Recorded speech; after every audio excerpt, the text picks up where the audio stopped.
Figurinhas e figuraças, começando mais um vídeo para o nosso canal, o último bate-papo do Tenebroso 2020, não tão tenebroso assim, mas hoje eu trago Nilo Rondelli, né, lá da Mattel, teve lá no Geek com Q, com o Léo e companhia, e hoje está aqui no Figuraças. Nilo, seja muito bem-vindo, obrigado pela disponibilidade aí. Imagina, obrigado você, Penizila, pelo convite e pela oportunidade. Muito bacana a gente bater esse papo aqui. Eu já te contei nos bastidores que eu assisto muitos vídeos seus Eu lamentei, e né, eu falei que tá você, ruim de você, conteúdo, aí no YouTube. você fez essa brincadeira aí, mas seu conteúdo é muito bacana, então obrigado pelo convite. Obrigado você. Nilo Rondelli, já começou, já me deu fome aqui, Nilo, porque esse sobrenome aqui de massa, né? Nilo, é Danilo ou não é Danilo? Não, é Nilo mesmo, não é Danilo.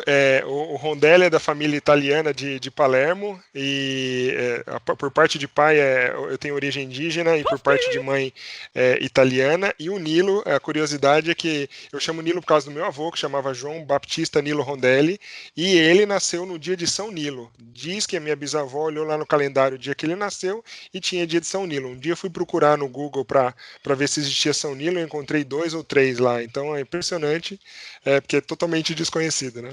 É um santo que atua nos bastidores, provavelmente, Deve né? ser Santo Geek, alguma coisa muito específica. É o santo, talvez o santo da Mattel, aí o pessoal da Mattel deve ter uma É, estátua lá no México, lá, ó, São Nilo e ó, tal. Deixa eu lhe fazer uma pergunta antes. Quanto tempo qual que é a tua história na Mattel, hein? super recente. Eu entrei em julho desse ano, durante a pandemia. É curioso que eu tô completando agora meu primeiro semestre, entrei aí na véspera do Dia das Crianças, fiz o meu onboard online. Mandaram o computador da empresa aqui para casa. Eu não conheço nenhum funcionário da Mattel pessoalmente. Todo o meu contrato, minhas entrevistas, tudo veio online. Então, assim, eu sou um daqueles casos de executivo que mudou de empresa durante a pandemia. Não só mudei de empresa, mudei de segmento, né? Que eu não tinha trabalhado ainda no segmento de brinquedos. Então, foi bem desafiador aí aprender tudo de casa durante a temporada. Mas, graças a Deus, está dando tudo certo. E agora é Sales Director, né? Diretor de vendas no Brasil, é isso? Isso, sou diretor de vendas no Brasil da linha de brinquedos. A gente tem duas divisões dentro da Mattel, a divisão de CP, Consumer Products, que todo o licenciamento que a gente faz das nossas marcas, Barbie, Hot Wheels, Fisher-Price, e tem a divisão de toys, né? A maior divisão é a de toys e eu sou o diretor de toys no Brasil.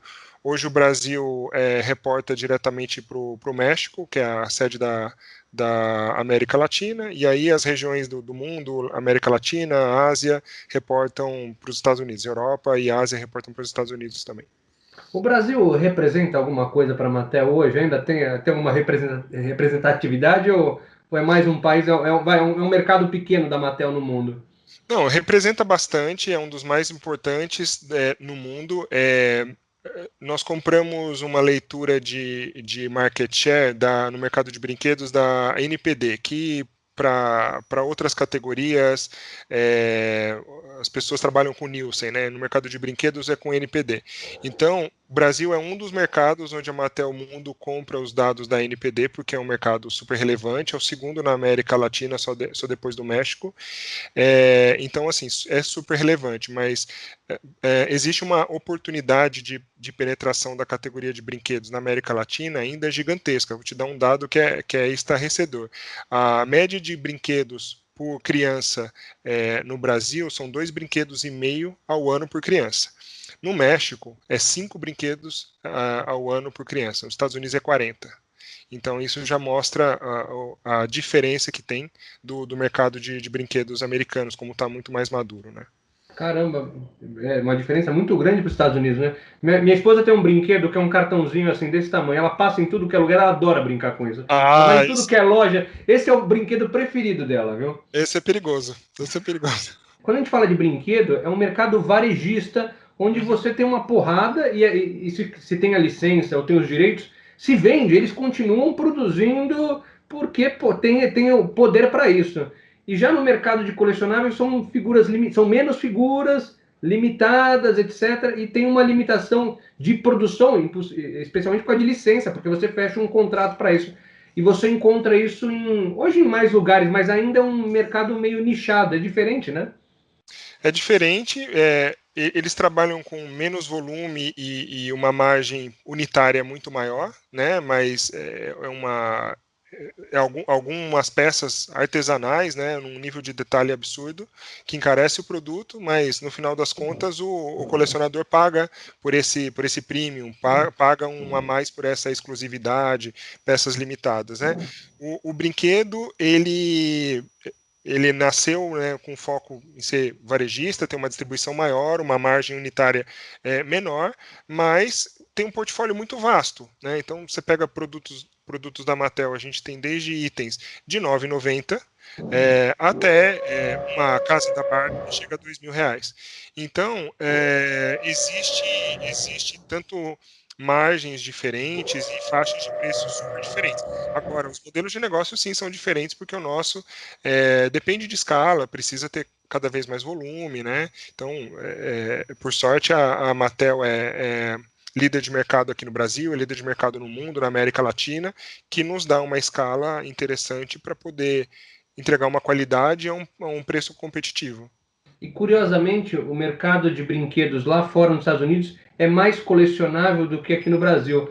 O americano tem uma história interessante que ele agrega muito à coleção a questão da história, o período histórico de colecionar brinquedo, porque foi produzido por tal empresa naquele ano que aconteceu isso.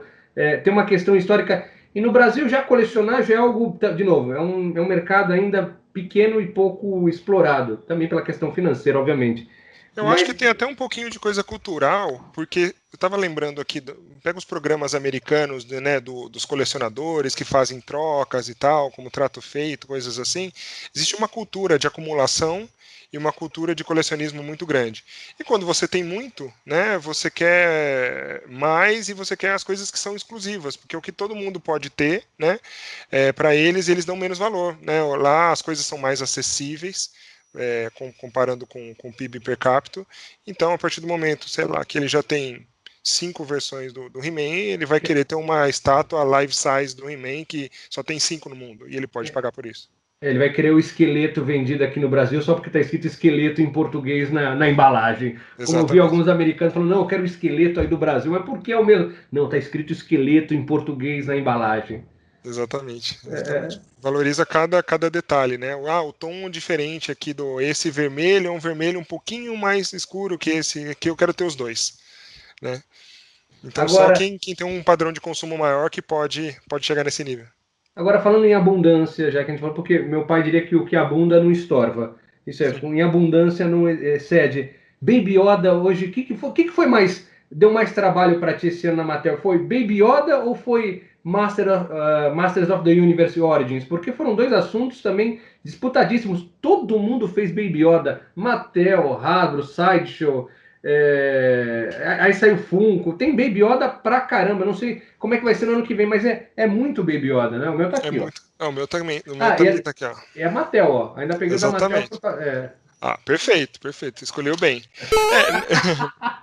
É, na realidade, os dois, tanto o Masters of the Universe como o Baby Yoda, foram um grande sucesso. Os dois esgotaram em pouco tempo e tínhamos mais varejistas querendo comprar, mais clientes querendo comprar e esgotou, né? Então, para esse ano de 2021, a gente vai ter mais volume de todas as linhas, né? Porque a gente sabe que existe uma demanda muito grande. Baby Yoda, como teve um grande boom agora no lançamento da Disney Plus, né, quando chegou oficialmente na América Latina. Algumas pessoas já assistiam antes, usando aí alguns artifícios, VPN e tudo mais, mas quando chegou oficialmente, explodiu, acabou de vender um pouquinho que tinha nas lojas, porque realmente foi um sucesso. É um personagem simpático, super carismático, né? Então, muito sucesso. E Masters of the Universe, como eu contei na live que você participou, a gente trouxe um volume para esquentando os motores aí no último trimestre de 2020 e a gente vendeu em 2 dias o volume do trimestre. Quando colocava no e-commerce era questão de horas. Então, agora que vem o lançamento oficial, a gente vai trazer muito mais volume para atender essa demanda. Se vai ser suficiente, não sabemos, porque não sabemos o tamanho da demanda reprimida, mas vamos trazer muito mais volume do que nós trouxemos.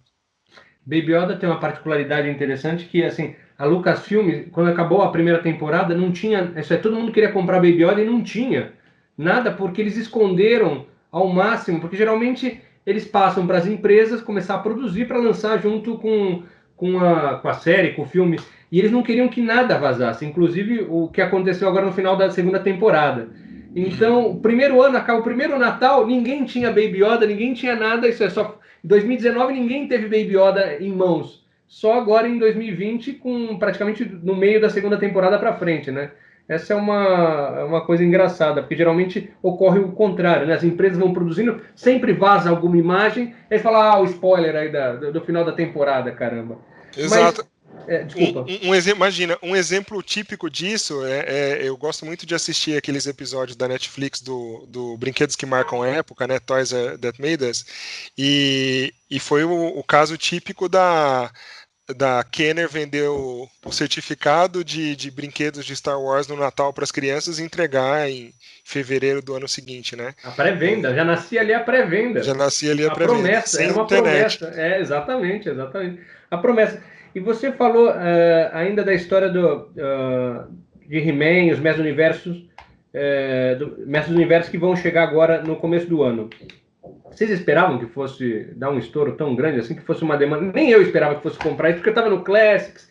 Aí eu falei, vou continuar com o Classics. A hora que eu vi sem conto o boneco, eu falei, não, vou levar tudo. E aí acabei comprando. Vocês esperavam que fosse dar um trabalho tão grande assim? A gente sabia que tinha um feeling de que ia bem, mas superou as expectativas. Foi ainda melhor do que a gente imaginava. Existe uma demanda reprimida muito grande, muito carinho pela linha, então a Mattel fez bem em voltar e ainda mais voltar reatiçar essa paixão com a linha original, né? Que é uma bem fiel à linha original. Isso para reacender essa paixão e depois vão vir as novidades aí desse ano que com certeza a gente vai transmitir essa paixão dos pais para os filhos. E vai vir, o pessoal me pergunta bastante. Praticamente recebemos o Wave 1 e o Wave 2. Uhum. Então tem muita gente que fala, poxa, fiquei sem algumas figuras da Wave 1, fiquei sem o Mandíbula e o Multiface da Wave 2. Agora no primeiro trimestre essas Waves retornam para o mercado brasileiro também? Ou só a partir das figuras que faltavam da Wave 2, Wave 3? Como é que vai ser isso aí? Não, elas vêm. Quem não conseguiu adquirir algum personagem específico da Wave 1 ou da Wave 2, na Wave 3 e na Wave 4 vêm os novos personagens e continuam vindo os personagens antigos. Então vem. São caixas mistas, né? Que sempre tem um volume um pouquinho maior de He-Man e Esqueleto, que são os dois primeiros que todos começam a coleção. Vem os itens da Wave nova e vem os itens das Waves anteriores para quem não completou conseguir completar. Então sim.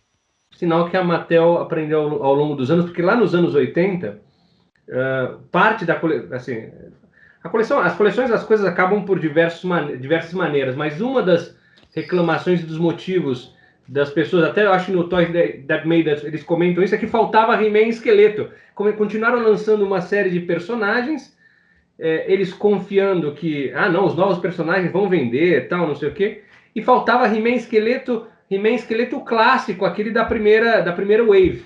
Sim. Então, legal que tem esse conceito, a gente precisa, os principais precisam continuar saindo, né? Exatamente, legal. Exatamente. Essa linha né, dos personagens básicos, que a gente tem um código, por exemplo, aqui que eu tô com um filtro, tá com o esqueleto aqui. É uma caixa mista, né? Então, nessa caixa mista, na primeira onda vieram 6 primeiros personagens nessa caixa. Na segunda, vem os 10 personagens, os 6 da primeira e os 4 adicionais.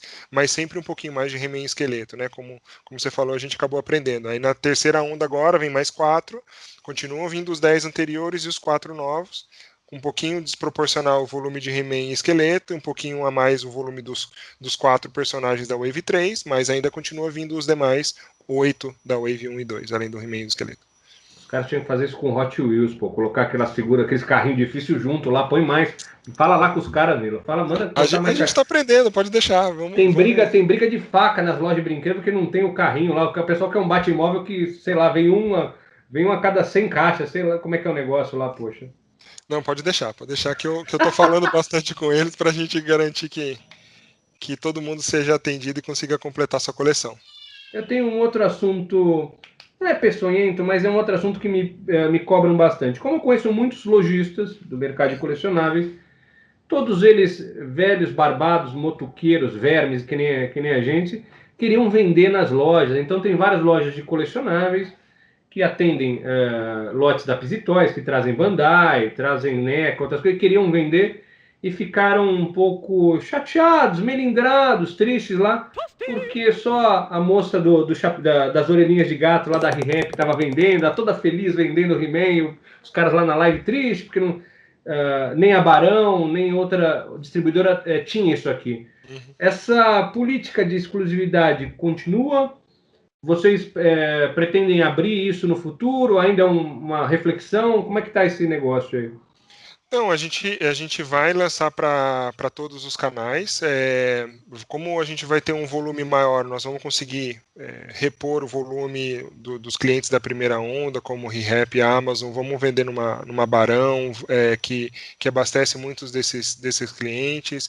Vamos vender em outros brinquedeiros regionais, em lojas americanas. Então, a ideia é que a gente tenha disponível em variados pontos de venda e que as pessoas consigam comprar, completar suas coleções e adquirir o que querem, né? Se querem comprar online, se querem comprar na loja, ter essa opção. A ideia da exclusividade da primeira onda, ela veio um pouco pela agilidade do cadastro que esses clientes têm e do interesse de fazer, e outra também pela velocidade com que girou, porque quando a gente colocava, já vendeu tudo, então não deu nem a oportunidade, nem se a gente quisesse, de abrir para outros varejistas naquele momento. Mas a gente vai ter muito mais. Como eu comentei, era só o início, né? Só esquentando os motores para o lançamento de 2021. Então, você é ansioso, que vai dar dinheiro na mão de scalper? Espere. Exato. Porque os caras ficam ansiosos, tem o dedo rápido lá na hora de comprar e vai atrás de scalper, viu, Nilo? Tem gente Exato, não pagando façam isso, não. R$ 1.000 em Gato Guerreiro achando que é o Classics e tal, então... Exato, eu falei isso e repito, não caiam na mão dos scalpers, porque eu sei como é suado ganhar o nosso dinheirinho, então vocês querem completar a coleção, vai pagar muito mais um item específico, às vezes não consegue, né? Então tenham paciência, vai ter mais volume, vocês vão conseguir achar em mais lojas e acredito que vai ser suficiente. Se não for suficiente, a gente traz mais, não tem problema. É uma propriedade da Lembrando, Mattel. lembra, esse é um mercado varejista, não é um mercado de nicho, de colecionável que tem limitação. Então, Mattel é dona dos direitos de He-Man, os Mestre Universo, e pode usufruir disso, acho que até daqui a 2 anos, alguma coisa. Eu lembro que tinha uma história de venda disso, mas é uma outra história. Mas eles podem produzir quanto quiser. Então, enquanto tem demanda, vai ser produzido e vai ser vendido, né, Nino? Exatamente, exatamente. Existe um delay entre a produção, né? Hoje, quase 99% dos brinquedos aí são produzidos na Ásia, tanto nossos como de concorrentes. Então, tem um delay da produção e do transporte aqui para o Brasil, que é aproximadamente de 4 meses. Mas a partir do momento que a gente já começou a ver que foi o sucesso de vendas, a gente já pediu para produzir mais e está chegando já esse lote, né, com mais produção para abastecer. Então, eu sei que gera uma ansiedade, mas como você comentou, um mercado diferente, né, não é como uma estátua, uma escultura que é artesanal e fez aquela quantidade limitada, acabou. Não, se vender tudo que a gente trouxer, a gente pode refazer, reproduzir, né, uma quantidade maior, então não tem problema quanto a isso. Agora, naquela live lá do Geek com Q, comentou que exclusivos viriam para cá, né? Coisas que só seriam vendidas lá fora. Então vai ter Panther flocado, vai ter o two-pack do Keldor com Crones, Exato. vai ter o jogo de cartas lá do Do Uno. Uno. Então tem uma série de coisas que seriam só exclusivas lá fora e serão vendidas aqui. Porém, Uma das coisas que também me chamou a atenção foi a história de pré-venda. Eu não Uhum, sei se foi você ou teu colega comentou que algumas vendas seriam feitas por pré-venda. uhum. Vi que começou o Castelo lá no Amazon já. O Verme aqui já foi lá e comprou o Castelo. Não sei nem onde eu vou colocar isso, não sei nem como é que eu vou explicar isso para a esposa quando chegar aquele bicho. Vou falar para ela que é uma lancheira para as crianças para carregar aquele negócio. Ah, Mas esses itens que você comentou de pré-venda lá na live, serão apenas vendidos em pré-venda ou serão vendidos também no varejo depois? a ideia é que a gente consiga medir um pouquinho a demanda com essa pré-venda, para se a pré-venda for muito acima do esperado, ou se a gente vender aquela quantidade destinada para pré-venda numa velocidade muito rápida, que a gente consiga trazer mais volume ainda, né? Então, a ideia é dar tranquilidade para todo mundo que vai conseguir adquirir o seu. Caso o volume destinado para pré-venda esgote rápido, a gente produz mais e depois vai vender. Então, é uma ferramenta para ajudar vocês a diminuírem a ansiedade, não cair na mão de scalpers e ajudar a gente a entender um pouco melhor a demanda e trazer a quantidade adequada. Eu não vi ninguém reclamando de faltar pré-venda no Amazon do Castelo. Então, sinal que isso ainda está dentro do número previsto aí. Mas ontem eu vi que é o item mais vendido Ah, dentro é? do segmento. Então, tá indo super bem. Existe uma demanda super, super forte. Nesse momento, o lojista que não é o Amazon e não é outro vai ficar chateado contigo, fala, podia estar vendendo um montão de castelo aqui, eu podia estar vendendo. Imagina só se pagasse TBI de cada castelo, a prefeitura estava cheia da grana agora, hein? Se tivesse que pagar Não, transferência de imóvel, não, mas a gente tem um portfólio muito grande e vai trazer muitos itens, né? E não é só o que a gente vai vender na pré-venda, o que a gente vai trazer também para vender nas lojas. Então, é um volume limitado que está destinado para pré-venda. Além disso, vai ter um volume para o varejo. Então, eles não precisam ficar chateados. eu fiz uma bobagem, na verdade não fiz uma bobagem, me deram de presente um Mega Construx. Uhum. Então, já não montava Lego há muitos anos, preciso de óculos agora, o dinheiro para montar. Né? E aí me deram uma patrulha do vento e esse mesmo amigo depois me deu o Rotom e tal. E eu fiquei montando com a patroa, aquele negócio que eu desdenhava ao máximo, aquilo lá foi divertido demais, né? E aí tem a história do Castelo, o Castelo Mega Construx, que é muito mais caro lá fora do que o Castelo Origins. Isso aí virá também, é via pré-venda, não? Vai vir também via pré-venda. Ele é mais caro que o Castelo de Grayskull original, né? Não tenho ainda exatamente a faixa de preço que ele vai estar, mas eu sei que ele vai ser mais caro. Não E a precisa gente vai ser Sales trazer. Director para comprar, né? Não precisa ser Sales Não, não, Director não precisa. Não, não Esses caras, precisa. esses nomes em inglês, o pessoal ganha bem pra caramba aí, depois é difícil É acompanhar a nada, é coleção. nada, é nada. Só atrás de você aí tem um ano de salário meu. Ah, não tem nada. Desculpa, te interrompi. Imagina, imagina. Então, a gente vai trazer para cá, a ideia é colocar esses itens ou os itens exclusivos, né, como o Panther Flocado, o Kelder e Crones, Castelo de Grayskull, o Castelo de Grayskull de Mega Construx, colocar em pré-venda para a gente entender um pouco também a demanda e depois poder trazer um volume maior se for necessário. Né? E assim, apesar dele ser mais caro, é, esses blocos, né, de construção, eles têm um custo mais elevado também para a gente produzir, mas depois presta atenção no custo por peça, no custo por unidade de Mega Construx, comparado aí com o nosso concorrente mais famoso. A gente tem um custo super competitivo, então vamos entregar. É uma experiência diferente, né? Porque é gostoso montar e depois que fica montado é lindo e é diferente. É uma bobagem, eu tinha esquecido já de como era divertido montar aquilo ali, né? Então, e o engraçado é que tava um dia, eu fiquei procrastinando para montar aquilo ali um tempo, falei, putz, isso aqui vai dar um trabalho, e tal. Aí teve um dia que eu sentei, eu tava na mesa com a esposa, tomando um café, falei, vamos montar esse negócio. Foi divertido, a gente ficou falando mal da minha sogra, do meu cunhado, enquanto montava aquele negócio, falando mal da vizinhança. Foi divertido pra caramba, pô. É uma terapia, né? É muito bom. Agora o castelo vai ser dureza montar, porque são muitas peças, hein? Aquele negócio. É, Vai demorar um pouquinho mais do que o que você montou aí, como que você falou? a Patrulha do Vento, o Patrulha Easy do Rider Vento, e o Rotom. o Rotom. Eu montei o Rotom aqui também, a Patrulha do Vento eu não cheguei a comprar.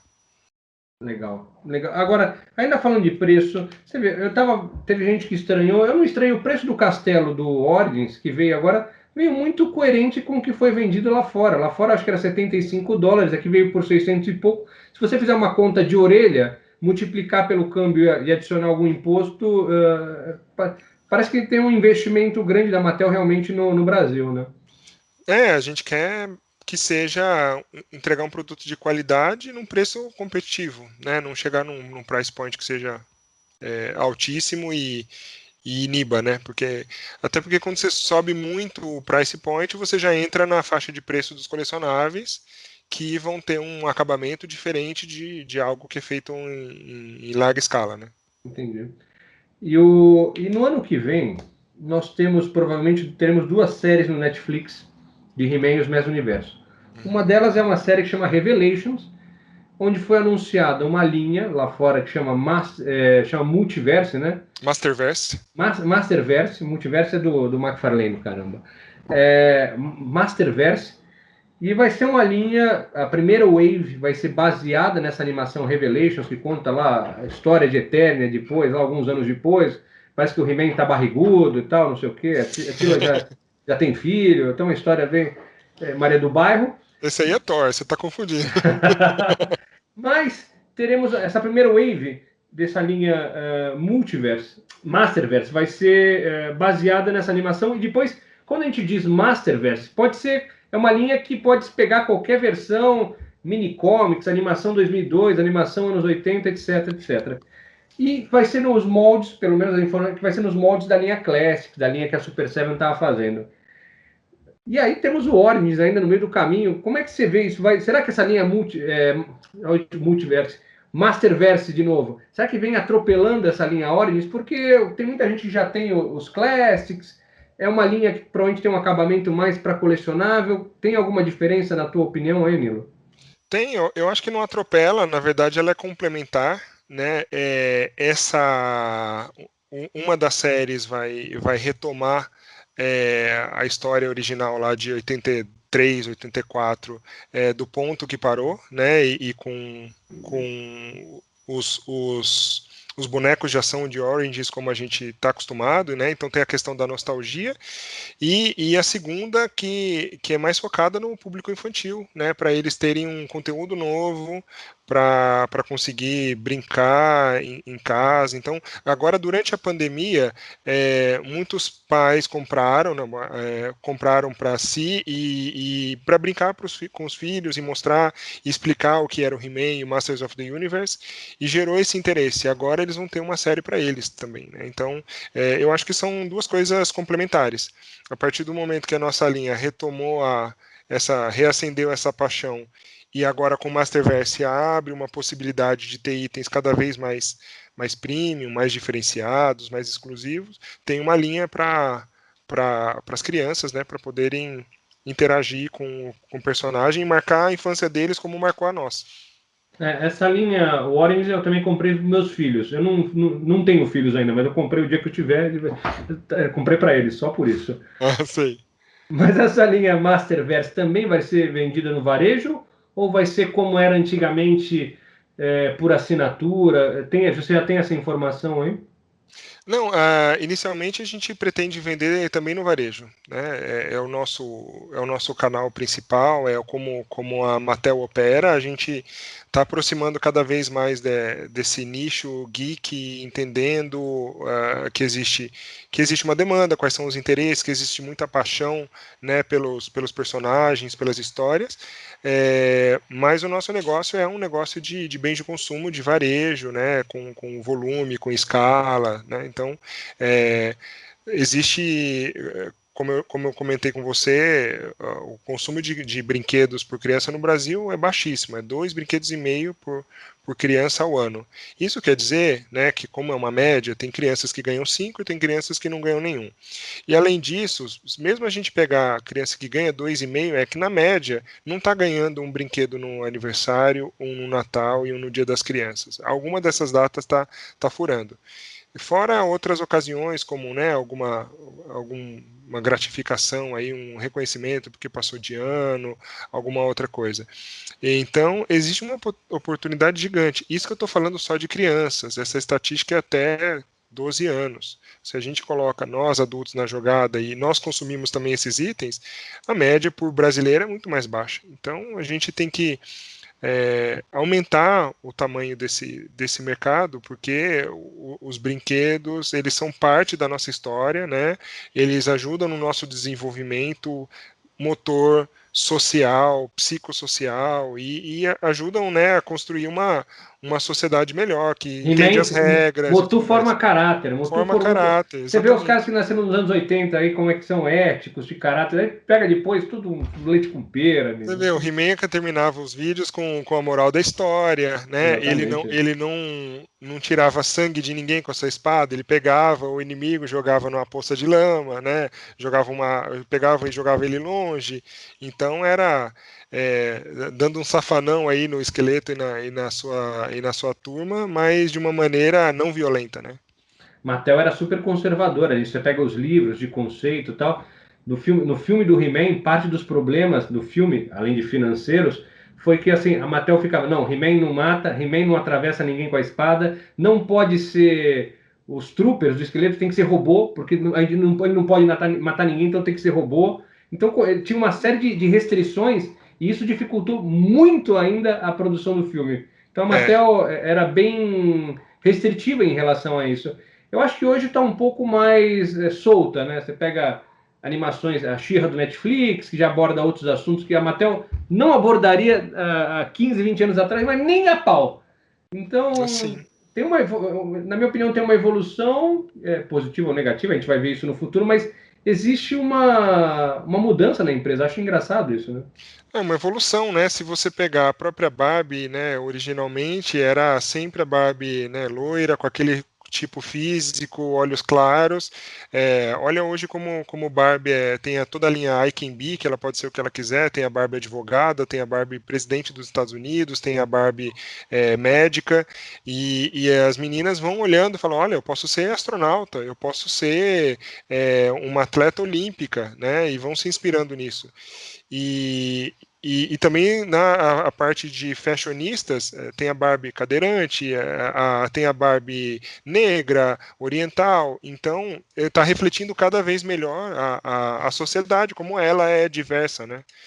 Não estigmatizando né, esse conceito de beleza e tudo assim. Então acho que faz parte da evolução da empresa, né? Eu falo que a empresa não tem braço nem perna, ela é formada por pessoas e as pessoas, felizmente, né, vão evoluindo com o tempo, vão aprendendo e vão entendendo que o nosso papel é muito importante, né, na formação das crianças, na formação da sociedade. Legal. Você me falou que tinha algumas perguntas aí para entender o mercado, para entender os frustrados dos anos 80, que ainda colecionam os bonecos até hoje. Manda lá, Nilo. Legal, obrigado.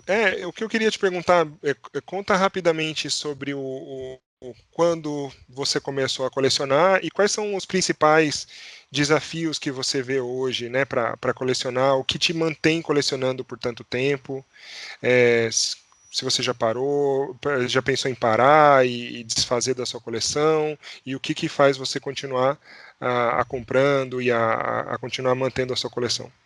Eu vou começar do final. Eu penso em parar todos os dias, Nilo. Tem, tem dois momentos que eu penso em parar. Quando chega a fatura do cartão e quando tem que limpar. Uhum. São dois momentos que eu falo assim, Críticas. eu vou vender todo esse negócio, não aguento mais e tal. Mas existe algo. A verdade é que a vida é muito complicada para todo mundo. Você tem uma série de estresses, tem problemas familiares, problemas de saúde, isso e aquilo. E existe, em algum momento do dia, você tem que ter algum ponto onde você consiga ser feliz e ficar assim, seja com os amigos, com a esposa, com a família. E a história da coleção me ajuda muito nisso, porque o pessoal fala assim, eu volto ao passado, mas não, você não volta, o passado não volta, o tempo passou, já era, perdeu. Uhum. mas você consegue, por um breve período, sentir, ter aquela sensação do passado, isso é, o gostinho daquele momento. Então, a gente estava falando da linha Classics aqui e tal. Isso aqui é legal pra caramba, bem acabado em alguns, um pouco menos nos outros, mas é uma coleção de colecionador, legal pra caramba. Mas quando você pega o Origins, mesmo sendo para um outro público, no varejo, com outro acabamento, a nostalgia tá ali. Então, a hora que você abre aquele blister tal e tira aquele negócio e fala, nossa, parece que dos anos 80 é um pouco diferente, isso é o que vale, é a nostalgia. Então, eu tenho peças mais caras, tenho peças mais baratas e tudo, mas para mim a questão não é só do preço, mas é o sentimento que traz aquilo ali. Então, quando eu comecei a colecionar, teve um hiato muito grande, em 2006, numa loja, numa ReHap, a gente falou lá da moçoila que usa as orelhinhas de gato, lá esqueci o nome dela. A Renata. A Renata, é o nome da minha esposa. Então, entrei numa ReHap para comprar um presente e vi duas figuras da Mattel, linha DC Super Heroes, que depois virou DC Universe, e a minha esposa falou, puxa, eu falei, isso aqui é compra lá e tal, põe na mesa, no trabalho. Eu deixei na mesa, começou com esses dois, depois lascou tudo, né? Então, ferrou. Mas eu acho que a questão é de nostalgia. E hoje, quando a gente fala de dificuldade, lá atrás, em 2006, 2008, era muito mais difícil, Nilo. Você não tinha loja especializada, você não tinha o conceito de colecionável aqui no Brasil bem implícito. Então, eu trazia de fora. Pra você ter noção, não era nem todo mundo que tinha cartão internacional. Então, eu pegava o cartão internacional de uma pessoa e centralizava tudo, chegava no endereço e depois distribuía aqui. Então, hoje você encontra He-Man e os Mesmo Universo com preços diferentes, obviamente, mas na loja de brinquedo, no Mercado Livre, no Shopee. Você pega qualquer tema do mundo geek, nerd ou qualquer outro tema, você encontra em qualquer lugar. Baby Yoda, a gente falou agora, quantas versões de Baby Yoda são possíveis achar hoje nas lojas e na internet? Então, questão de nostalgia, né? E o que você pretende fazer aí com essa coleção para o futuro? Você já pensou nisso? Aí deixar para os seus filhos, transformar num museu, vender?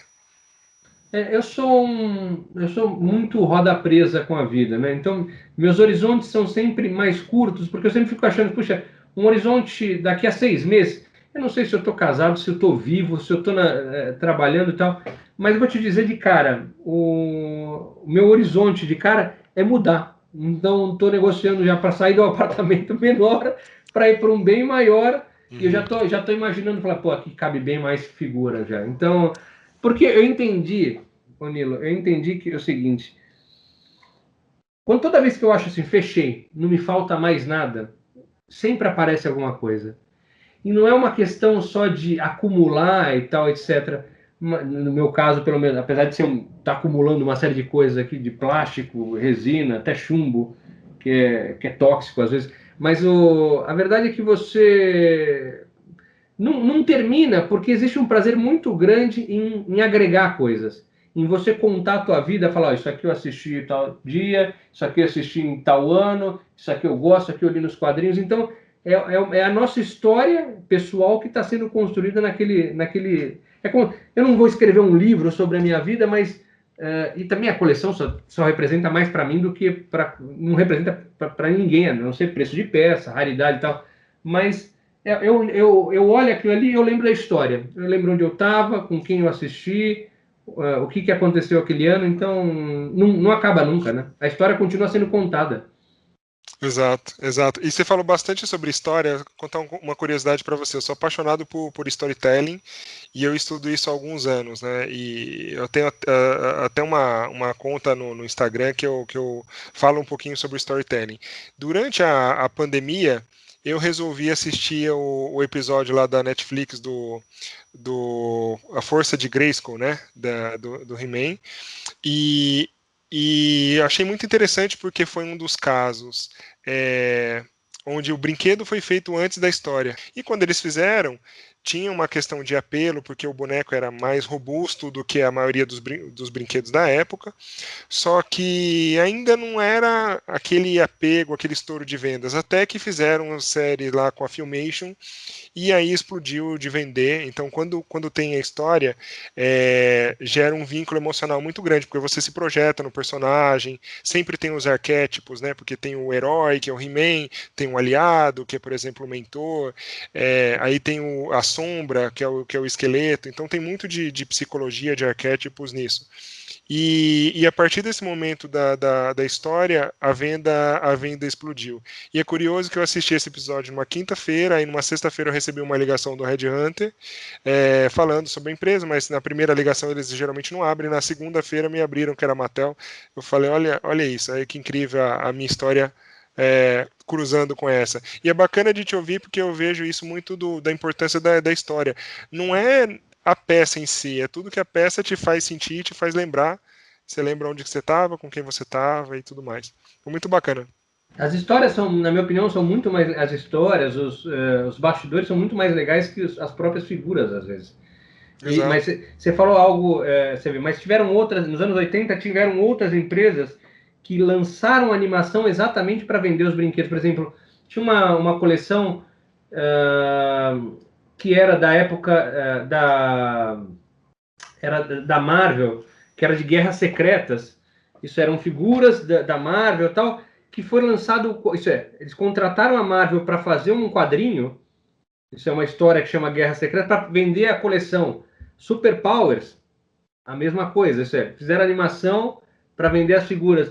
Então, Motu abriu a porta disso também, e tem uma outra coisa, a história também é super curiosa na animação, que é aquela história da Mattel tá chateada porque perdeu a oportunidade com o George Lucas para Kenner de fazer Star Wars, falou, caramba, vamos fazer alguma coisa, talvez o Conan, então, é uma história meio nebulosa, se o He-Man, obviamente é baseado no Conan, mas falou assim, Uhum. a gente precisa fazer algo próprio. Então, e aí saiu essa linha, e aí também, a gente precisa vender. Então, vamos fazer uma animação legal para poder vender as figuras. Mas nos anos 80 isso acontecia com alguma. Hoje em dia ainda é assim o mercado, mas diz que He-Man e os Mestres Universo abriu muito as portas para esse tipo de modelo, né? Isso é legal.